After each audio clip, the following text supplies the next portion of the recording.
Bienvenue à cette présentation sur Dilexité, l'exhortation apostolique du Saint-Père Léon XIV sur l'amour envers les autres. Et ce sera en lien avec l'encyclique du pape François, Dilexit Nos, et la dévotion au Sacré-Cœur. Donc, on peut se demander quel est le lien entre l'encyclique Dilexité, qui est sur l'amour envers les pauvres, et la dévotion au Sacré-Cœur. Le lien est beaucoup plus proche que l'on pourrait le penser, et je crois que c'est ce que nous allons découvrir à travers cette présentation. Alors, premièrement, ce qu'il faut comprendre, c'est que Dilexité a été préparée par le pape François avant son décès. Et c'est une exhortation apostolique qu'il a commencé à rédiger en continuité avec Dilexit Nos, donc Dilexité, c'est « Je t'ai aimé », c'est une citation de l'Apocalypse, du texte de l'Apocalypse, donc le Seigneur qui parle à une petite communauté de croyants pauvres et persécutés, et il lui dit « Je t'ai aimé », et ou « Je t'aime aussi ». Et puis Dilexit Nos, c'est « Il nous a aimés ». Et c'est sur l'amour humain et divin du cœur de Jésus, donc le mystère donc, du Sacré-Cœur, de Jésus qui nous a aimés avec un cœur humain. Et je crois que à l'approche de la Nativité, cette notion de l'incarnation, de l'importance de l'humanité, donc Dieu qui nous aimait déjà infiniment de son amour, d'un amour divin, a voulu se rendre plus petit, a voulu se faire humain pour pouvoir nous aimer, non seulement avec un amour humain, mais avec un cœur humain, donc avec un corps humain. C'est ce que c'est le sens profond du Sacré-Cœur. C'est Dieu qui a voulu nous aimer avec un amour humain, mais avec un corps humain aussi. Alors donc, c'est cette notion de Sacré-Cœur. Et puis, il a ensuite voulu, après avoir publié Dilexit Nos, qui malheureusement n'a peut-être pas reçu toute l'attention qu'on souhaiterait avec le décès du pape François et puis le conclave. Et disons, on a un peu oublié cette encyclique. Alors, donc, le pape François préparait cette exhortation apostolique comme continuité de Dilexit Nos. Et il faut se demander pourquoi. Pourquoi est-ce qu'il a voulu faire une encyclique sur le Sacré-Cœur? Et pourquoi il n'a pas juste dit aimer les pauvres, ce qui était aussi un thème, les marginalisés, les périphéries. C'était un thème récurrent de son pontificat. Alors pourquoi est-ce qu'il a tout d'un coup décidé, en fait, non, je vais commencer par une encyclique sur le Sacré-Cœur, sur l'amour humain et divin du cœur de Jésus-Christ. Et la continuité de ça, ce serait une encyclique, une exhortation apostolique sur l'amour envers les pauvres. Et donc disons, le trait d'union entre les deux, c'est l'amour de Dieu. Parce que le pape Léon XIV, ensuite, a dit, j'ai voulu faire mienne cette démarche. Je l'ai accueillie comme un héritage, je veux la partager, et j'ai ajouté mes réflexions. Alors, c'est vraiment une œuvre commune, je crois aussi. C'est très beau, cette œuvre commune des deux saints-pères qui, vraiment, font c'est une œuvre conjointe des deux. Un qui a accueilli, mais qui a aussi mis un peu du sien. Alors donc, on va voir la démarche à laquelle les papes François et Léon nous invitent à travers ces documents. Ensuite, nous allons regarder un petit peu plus la dévotion au Sacré-Cœur. Et puis, je présenterai à la fin quelques ressources que nous pouvons, disons, auxquelles nous pouvons avoir recours pour approfondir sa dévotion au Sacré-Cœur. Mais d'abord, je vous invite à donc la prière du pape François qu'a faite le pape François lors de la fête du Sacré-Cœur. Alors, Dieu notre Père, tu n'es pas indifférent à nous, à ce que nous vivons. Tu portes chacun de nous dans ton cœur. Tu nous connais par notre nom et tu prends soin de nous. Tu nous cherches même quand nous t'abandonnons.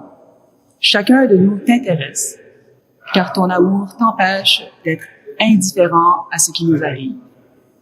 Touche notre cœur, ouvre notre cœur, afin qu'il soit revêtu de ta bonté et de ta miséricorde, pour devenir, en ton Fils Jésus, serviteur des hommes. Seigneur Jésus-Christ, guéris-moi de la dureté de mon cœur. Rends mon cœur semblable au tien, fort et miséricordieux, vigilant et généreux, qui ne se laisse pas enfermer sur lui-même et qui ne tombe pas dans le piège de la mondialisation, de l'égoïsme et de l'indifférence. Ainsi soit-il. Si on regarde la démarche, on peut se demander pourquoi proposer ou reproposer la dévotion au Sacré-Cœur à notre monde, à notre époque. Alors, au début, le pape nous introduit un concept qui passe très vite. Il dit le monde liquide, et puis en tant que théologienne, je me demande c'est quoi un monde liquide. Donc, on pourrait passer tout droit parce qu'ensuite il le décrit, son monde liquide. Mais en regardant un peu, c'est un concept qui est introduit par le philosophe Zygmunt Bauman, et il parle un monde liquide, c'est une société où rien n'est figé. C'est-à-dire que nous n'avons plus de prise. Nous sommes constamment dans des sables mouvants. Ce qui est vrai un jour est faux le lendemain. Les gens que nous aimons, nous les détestons. Les gens que nous détestons, nous les aimons. Le parti pour lequel nous votons pour l'autre. On ne sait plus. Et puis, donc, une société où rien n'est figé et qui présente une insécurité permanente. Aussi la question de l'identité. Un jour, on est comme ça, on a ces valeurs-là, mais le lendemain, on en a d'autres. Aujourd'hui, je suis ceci, demain, je suis cela. Et donc, il y a plus une insécurité permanente et aussi par l'accélération du monde. Donc, ces changements qui vont tellement vite, on ne sait plus qu'est-ce que notre monde, qu'est-ce que nous devons faire, qui nous sommes, et les gens sont perdus. Et donc, cette instabilité constante dans tous les domaines, y compris dans les relations personnelles et professionnelles. Et finalement, tout ça mène à des liens sociaux qui sont superficiels et transitoires, ce qui peut créer la frustration ou des sentiments de solitude.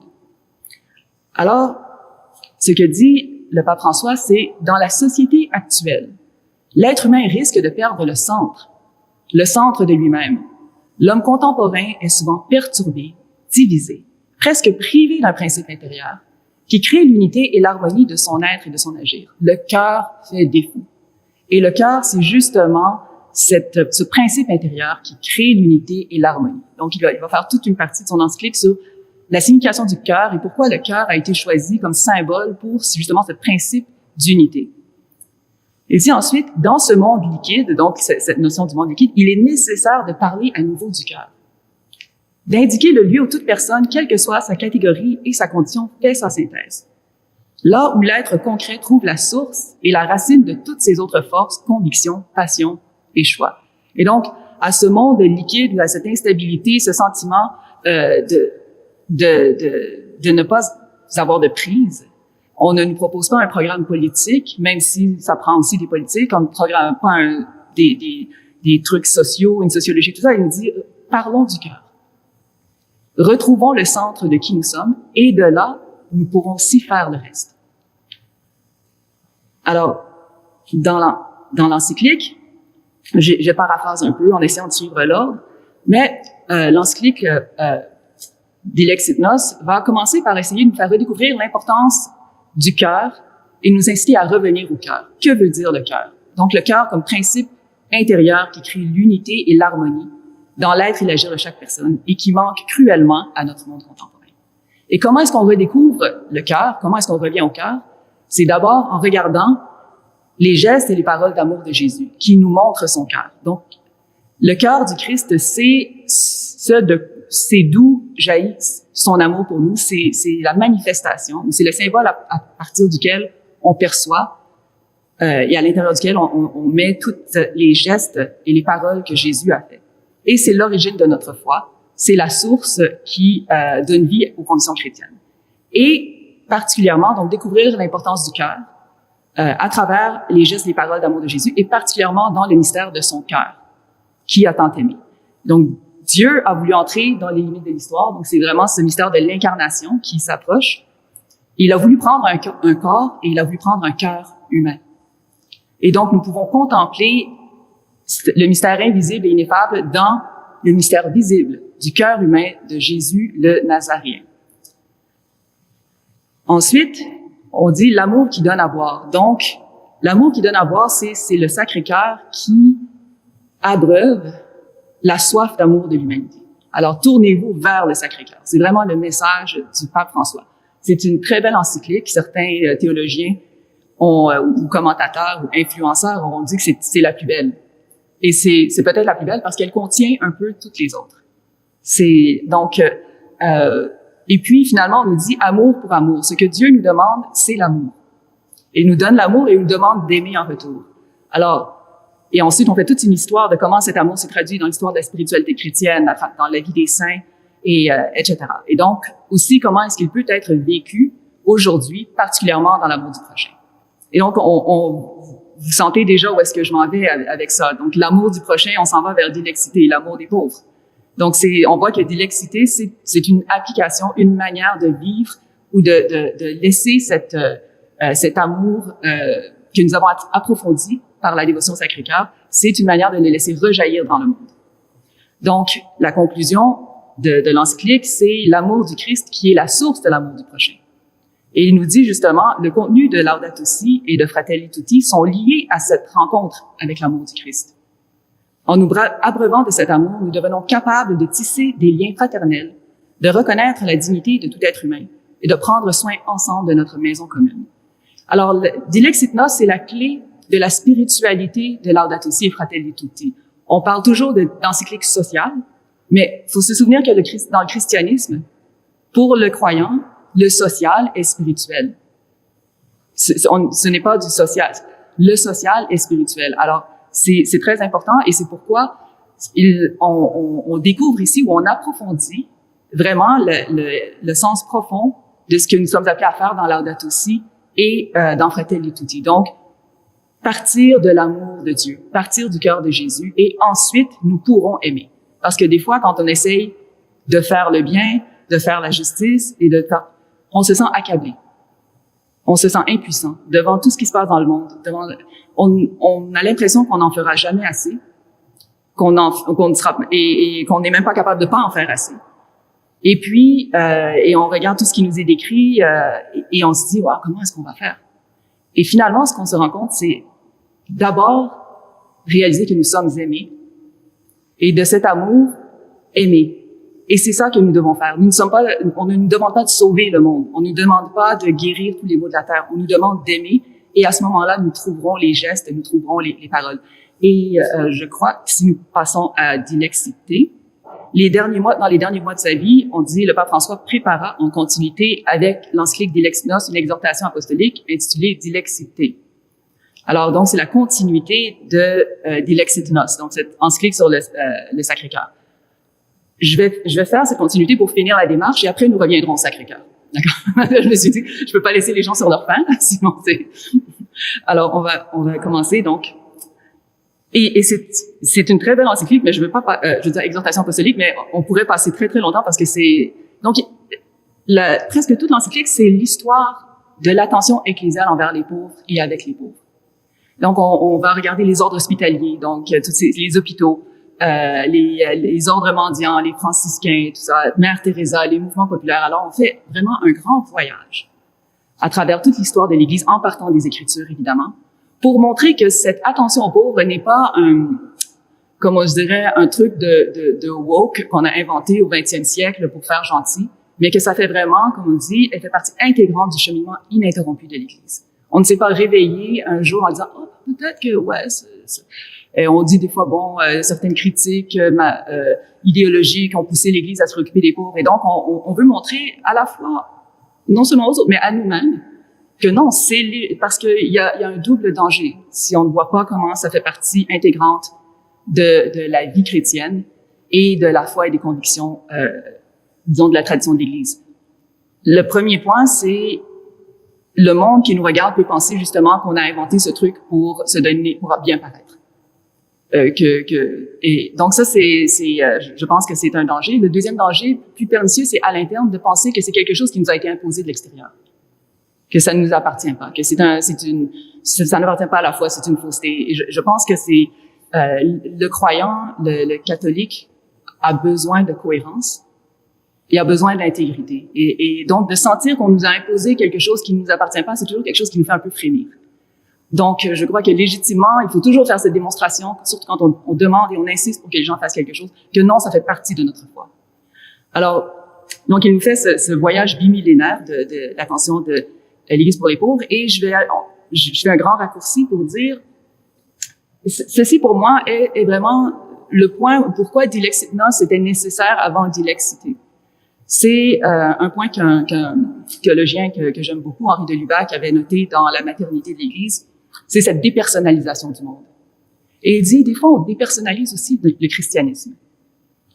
La dépersonnalisation. Et un des symptômes, c'est ce qu'on appelle l'institutionnalisation de la charité. Et donc, cette attention pour les pauvres, et toute la question de Dilexit Nos et tout ça, c'est de revenir au cœur, donc revenir au rapport interpersonnel. il faut qu'il y ait des programmes de bienfaisance, il faut qu'il y ait du communautaire, il faut qu'il y ait des organismes, il faut qu'il y ait des expertises et des études. Mais le croyant doit regarder son frère. Il doit aimer son frère. Pas regarder la personne comme un cas, un client, un bénéficiaire. Il faut regarder de nouveau les gens comme nos frères. Et pas seulement les pauvres, parce qu'il y a différents types de pauvreté. Il y a la pauvreté matérielle, mais il y a la pauvreté, des fois, disons des pauvretés intellectuelles, des pauvretés psychologiques, des pauvretés, des fois, il y a des gens qui ont des caractères ou des personnalités qui nous semblent plus pauvres que d'autres. Il faut redécouvrir l'interpersonnel. Il faut sortir de nos analyses, de nos catégories. Mais pourquoi il est pauvre? Alors, pour la meilleure manière de l'aider, ce serait quoi? La meilleure manière à long terme, pour trouver qu'est-ce qui est viable, qu'est-ce qui est, on dit maintenant, sustainable. Et dire, OK, tout ça est nécessaire, mais moi, comme croyant, il faut d'abord aimer mon frère. Et en aimant mon frère, ben, j'aurai peut-être le bon geste à court terme, le bon geste à long terme, le bon geste à moyen terme, mais on ne nous demande pas de sauver tout un chacun. Il faut s'aimer les uns les autres. Donc, le chrétien ne peut pas considérer les pauvres seulement comme un problème social. Ils sont une question de famille, ils sont des nôtres. Et la relation avec eux ne peut pas être réduite à une activité ou à une fonction d'église. Mais on va plus loin. Donc, il va dire, on ne parle pas seulement de l'assistance et du nécessaire combat pour la justice. En vérité, la pire discrimination dont souffrent les pauvres est le manque d'attention spirituelle. L'option préférentielle pour les pauvres doit se traduire principalement par une attention religieuse, préférentielle et prioritaire. Amener le Christ aux pauvres. Leur rendre la dignité, leur rendre ce regard de dignité. Les aimer comme nos frères, les inclure dans notre communauté. Et ensuite, le bon geste, la bonne entraide va suivre. Mais commencer par le cœur. C'est pour ça qu'on nous ramène encore toujours au Sacré-Cœur. Commencer par le cœur. Et donc, au niveau pratico-pratique, je trouvais quand même que c'était quelque chose d'intéressant. On disait, des fois, on se demande quoi faire. Dit, l'Église, elle croit que l'aide la plus importante qu'on peut apporter à quelqu'un, c'est de l'aider à trouver un travail. Et ensuite, si c'est pas possible, ben, de temps à autre, oui, il faut encore faire le monde. Ce n'est pas dépasser le monde. Et ça peut être petit, ça peut être... Mais surtout, on va nous... Dilexité va nous dire que, dans le fond, une personne qui souffre ou qui est dans le besoin va toujours se souvenir du plus petit geste d'affection que l'on peut avoir envers elle. Alors, toujours revenir à cela. Et puis, finalement, dans le bas de la citation, on nous dit que ce soit par votre travail, votre lutte pour changer les structures sociales injustes, ou encore par ce geste d'aide simple, très personnel, très proche, il sera possible pour ce pauvre de sentir que les paroles de Jésus s'adressent à lui. Je t'ai aimé. C'est le don, donc l'amour envers les pauvres, c'est littéralement d'aimer les pauvres. Et se souvenir aussi que nous sommes tous à un moment donné pauvres de quelque chose. Nous sommes tous à un moment de... Nous voudrions croire que nous ne sommes pas assez pauvres. Des fois, nous sommes pauvres. Et des fois, nous avons besoin d'aide. Et des fois, nous sommes cette personne qui veut entendre « Je t'ai aimé ». Et c'est dans la voix de l'autre que parfois le Christ vient nous parler. Alors donc, c'est ça, c'est un peu la démarche de Dilexitinos qui se poursuit dans Dilexité, dans l'exhortation apostolique sur l'amour pour les pauvres. Alors, passons à la dévotion au Sacré-Cœur de Jésus. Donc, je vais commencer par je vais revenir à ce que Dilexitinos nous enseigne, ce que le pape François a voulu souligner. Ensuite, on va parler un petit peu de Marguerite Marie Alacoque et puis de ce que nous pouvons faire. Alors, la signification de la dévotion au Sacré-Cœur. Alors, le pape François nous dit, ce n'est pas le culte d'un organe séparé de la personne de Jésus.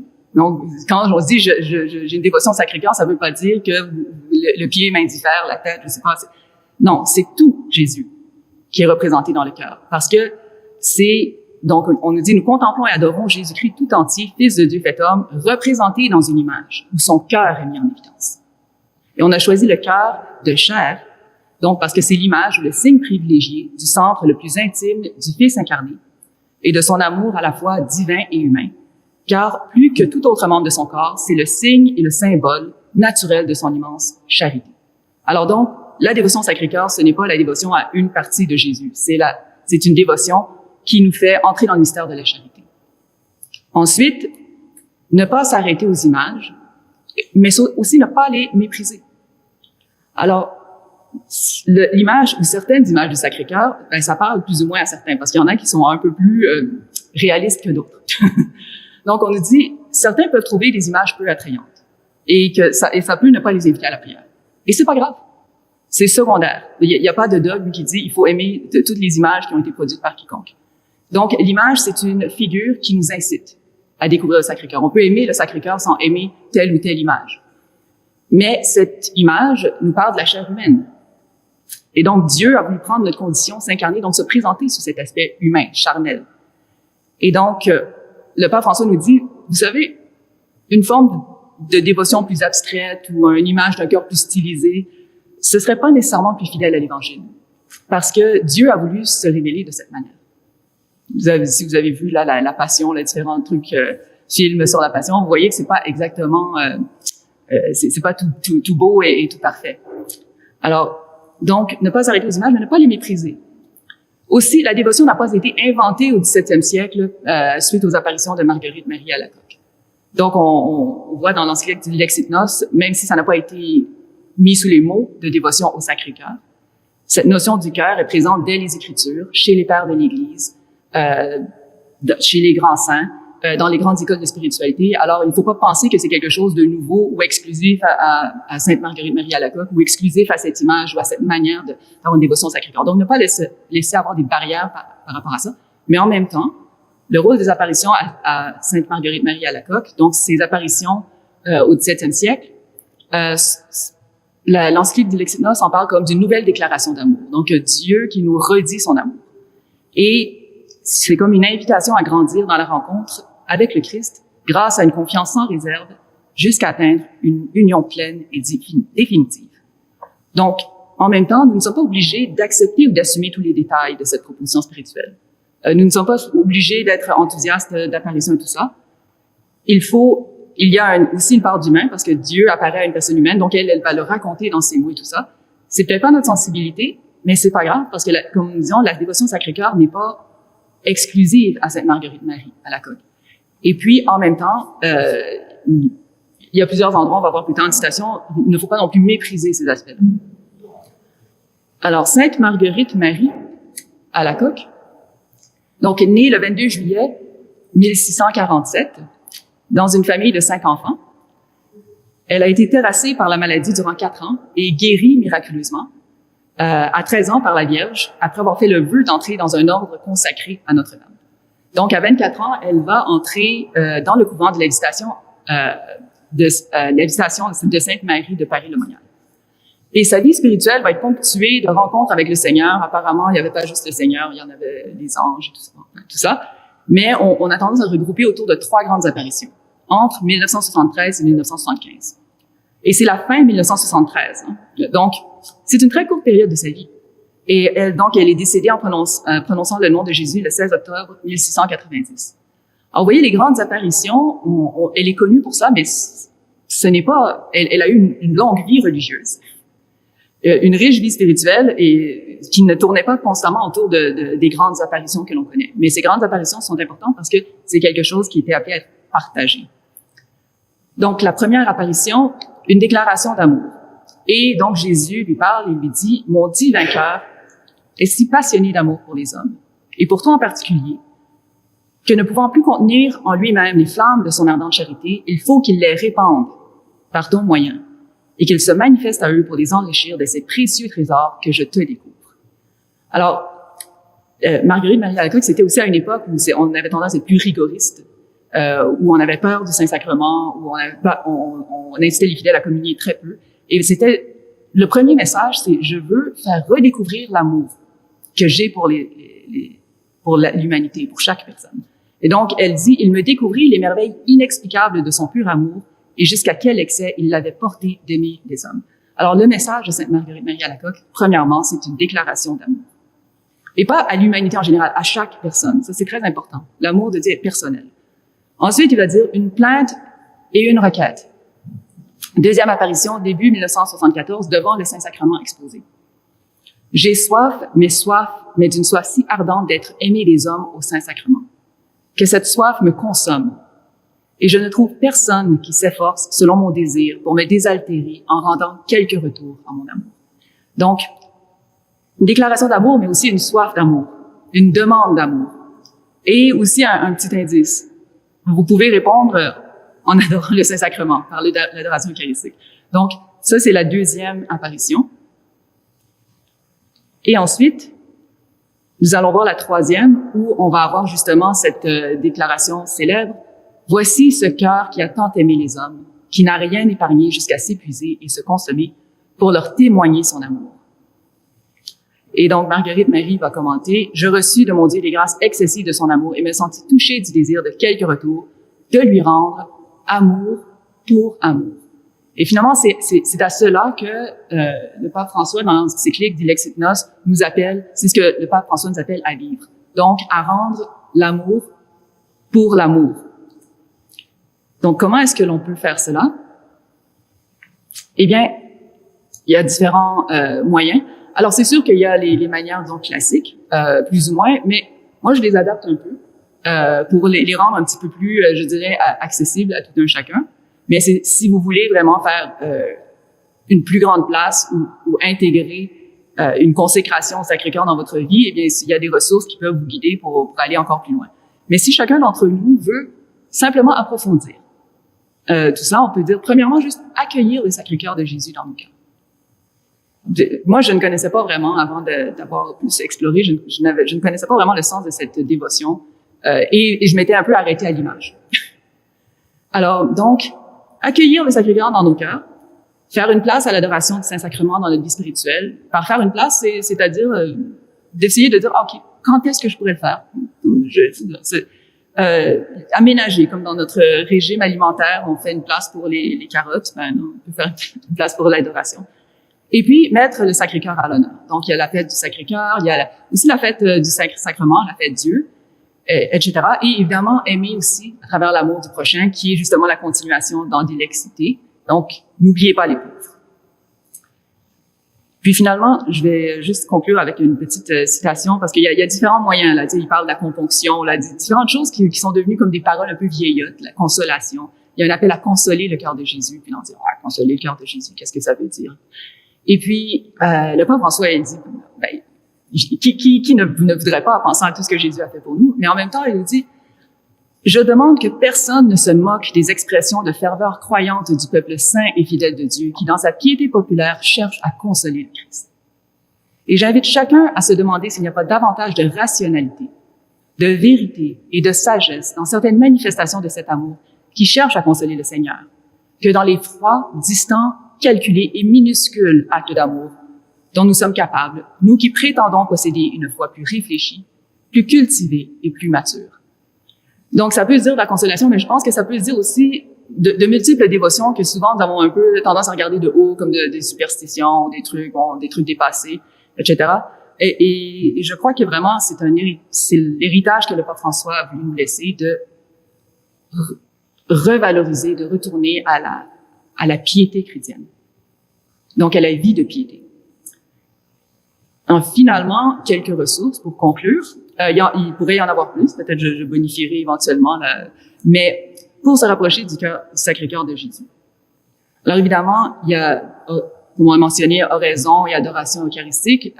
Maintenant, dans le diocèse de Montréal, mais partout dans le monde, il y a vraiment de plus en plus de possibilités et de lieux qui nous permettent de faire l'adoration, des fois l'adoration perpétuelle.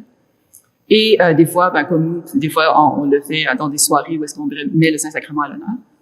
Ensuite, des mini-pèlerinages et des temps de ressourcement.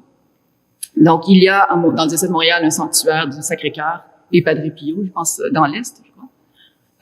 Il y a aussi un hôtel latéral dans la crypte de l'Oratoire Saint-Joseph. Et puis, il y a, pour ceux qui sont en France, ou ceux qui vont en France, vous pouvez aller à Paris-le-Monial, où vous avez le sanctuaire du Sacré-Cœur de Montmartre, où apparemment, une dame catholique m'a dit que pour les amoureux, c'était comme la meilleure chose sur la terre d'aller passer, prendre une soirée et veiller toute la nuit au sanctuaire du Sacré-Cœur. Alors donc, c'est un rendez-vous galant avec son amoureux ou son amoureuse et avec le Sacré-Cœur. Et puis, il y a aussi évidemment lecture spirituelle. On peut voir Dilexit Nos, Dilexité. Peut-être aussi approfondir la vie des saints ou la réflexion sur le Sacré-Cœur de différents saints.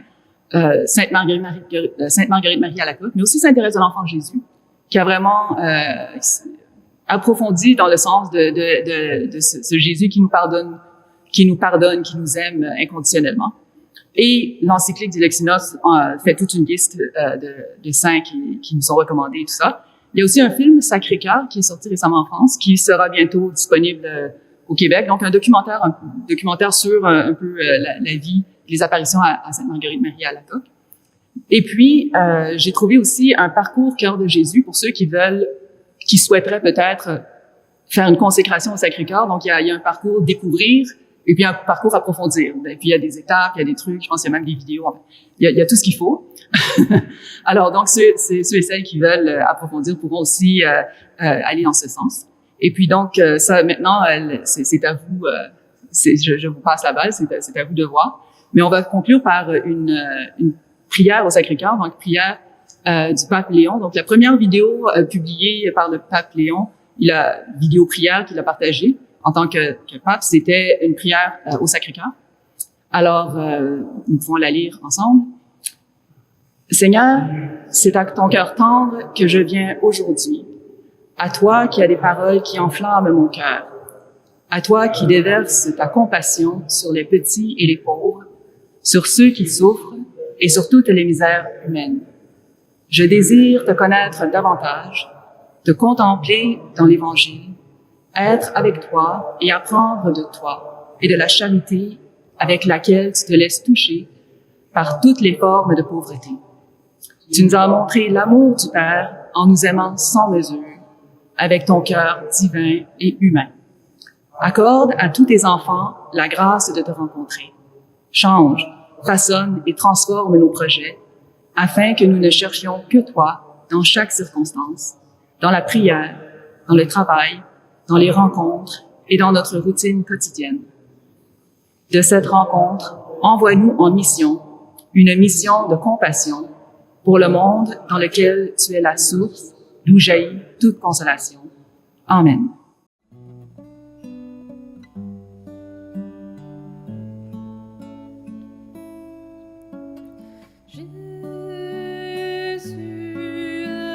Adoramus te,